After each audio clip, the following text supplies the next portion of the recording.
The Mandalorian is the first ever live-action Star Wars television show, and Season 1 is now streaming in its entirety on Disney+.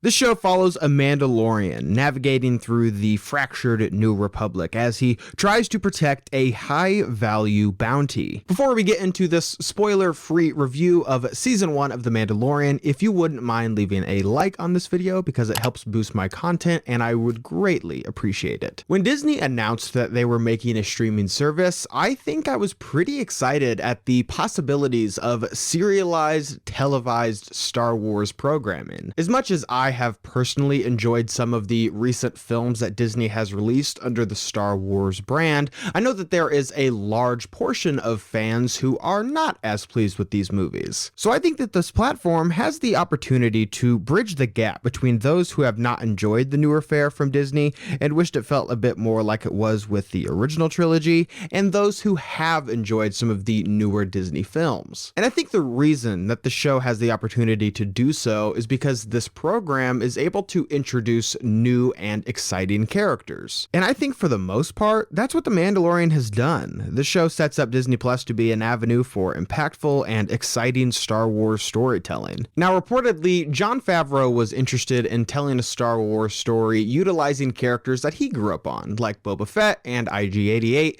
but Disney had other plans in mind and they were like, why don't you play with these characters instead? Which I do think is a great decision, not only because Boba Fett is an overrated character who most definitely sucks eggs, but as we've seen, Star Wars fans aren't always the most receptive people when it comes to doing new and unexpected things with the characters that they've come to know and love. And I think that this has given not only Jon Favreau, but Dave Filoni the ability to tell the story that they want to tell. And I think if there's anybody who has been employed by Lucasfilm who I am most willing to give free reign to kind of go crazy and do whatever they want, it's Dave Filoni. Next to George Lucas, this is the guy that knows Star Wars more than anyone else in Hollywood right now and has subsequently made some of my favorite things in the entire saga with Star Wars The Clone Wars and Star Wars Rebels. And I think with The Mandalorian, you get this really nice mixture of storytelling while also building and exploring some of the deeper lore within Star Wars. You have Jon Favreau, who has said that the experience of making this show was similar to that of kind of taking his box of toys and just pouring it on the ground and just kind of making whatever he wanted to make. You have that paired with Dave Filoni, who worked hand in hand with George Lucas on creating the Clone Wars and has a deep understanding of the lore within Star Wars. You add those two together with a dash of Akira Kurosawa and a dash of a Western, and what you get is The Mandalorian, which results in a really thrilling show that has no shortage of action, has also managed to include pretty meaningful themes of identity and violence. There's this really nice overarching theme throughout The Mandalorian of programming. There's a character in this show that talks about how droids are just kind of hollow reflections of those who program them, which is not only present in the show in regards to droids, but the Mandalorian himself, as well as the Mandalorian's asset. And unless you've lived under a rock since November, you would probably know as the asset, the child, or more commonly referred to as Baby Yoda, which I think it is pretty fitting that this is the thing that unites the entire Star Wars fandom and seemingly the entire internet, that we're all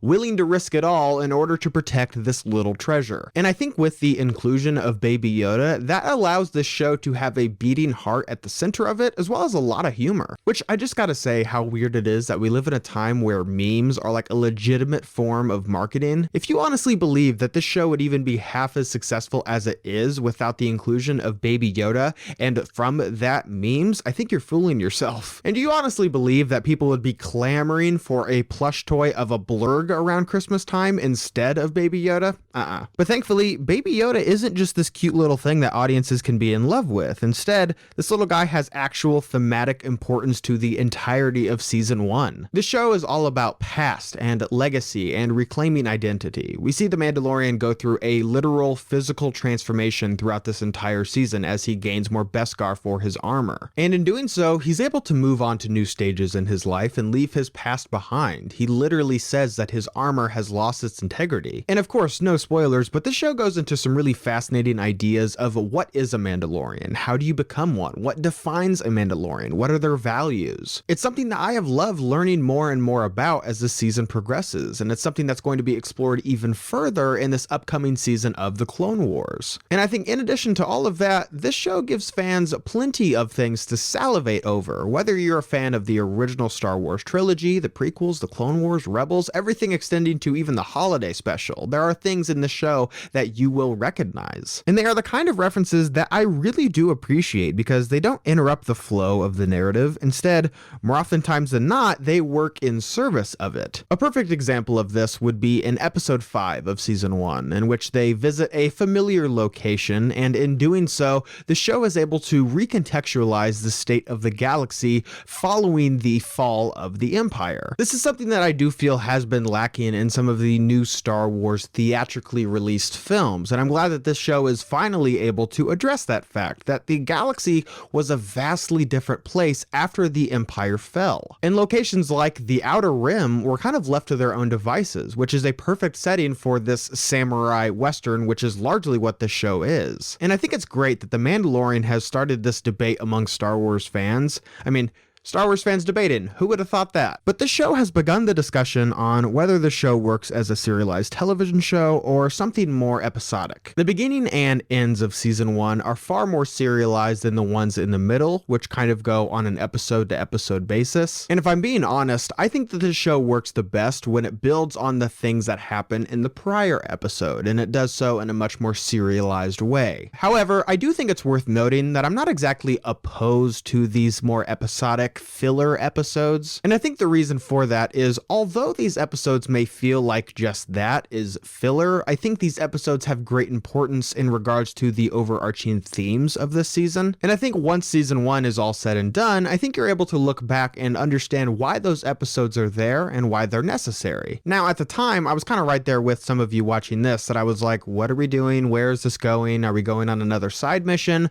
But I think in reflecting back on these episodes, I do think that they have more of a thematic purpose as opposed to a narrative purpose. And apart from all of that, these episodes were just flat out fun, and isn't it okay to just have fun with Star Wars? And I think in part, that's a lot of what makes The Mandalorian click as well as it does, is it feels like original 1977 Star Wars, back with George Lucas and a penny to his name. And I think it's important to make that distinction of that specific portion of Star Wars, because since then, Star Wars has seen so many different iterations and versions and definitions of what this is, this galaxy far, far away. But I think The Mandalorian goes back to this very specific vision of Star Wars, this grimy style of filmmaking with low-tech 1970s technology in a way that feels more low budget as opposed to some of the more epic grand saga films. The effects are in large part using models, the cinematography feels dirty and grimy just like Star Wars did. The only difference is with this is created by fans who grew up loving that film, and what they created is a show that feels in a lot of ways like a love letter to this overall brand of Star Wars. But I think almost more importantly is because of Disney Plus, we are able to have new voices in Star Wars, people who are redefining what a score sounds like, people who are given the opportunity to direct who may not have been able to do so before, kind of a precursor of what are things to come. You have Deborah Chow, who directs a few episodes in this show, some of the best episodes of the season. She's directing the upcoming Kenobi series, which I am so excited for. And I think for a lot of people, this is what they've been missing in Star Wars. And I'm so happy that there are fans of this franchise who feel fulfilled and finally feel like they are able to have that experience of feeling the Star Wars saga again. And no, I don't think it's a definition of whether the films are better or whether The Mandalorian is better. It's all Star Wars. Your definition of what this brand means is completely up to you. And like I said in my review of The Rise of Skywalker, why focus on the aspects of Star Wars that you hate when there's so much that you could focus on that you love? So did you guys see season 1 of The Mandalorian? What did you think about it? Leave your thoughts and opinions down below. And as always, guys, thank you so much for watching today, and I hope you liked today's video. And if you did, you can click on the link down below where you can subscribe to my channel to see more movie reviews and movie related things. You guys, thank you so much for watching, and see you next time.